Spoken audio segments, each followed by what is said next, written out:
This is how you cancel your Shopify plan and get a full refund in 2025. If isn't the right fit, you can back out, but the refund policy is strict, so timing matters. First, log into your Shopify admin, and then from here, click on settings, then go to plan. Right here, you can just click on this plan icon right here and then scroll down and select deactivate store. Or you can also choose plan or cancel trial if you are in free trial, but usually when you are in a paid plan, you can see the activate store. Now, Shopify will ask why you're leaving. Just choose any reason and confirm. Now, about the refund, Shopify only issues full refunds if you cancel within the first 3 days of starting a paid plan.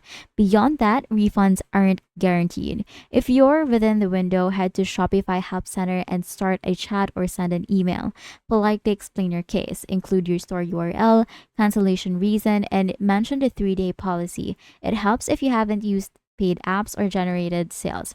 If approved, the refund goes back to your original payment method within 5 to 10 business days. This is an important reminder. Uninstall all paid apps before canceling to avoid surprise charges later. And if you're on a free trial, you don't need a refund. You won't be billed if you deactivate before it ends. And that's how you cancel your Shopify plan and hopefully get a full refund.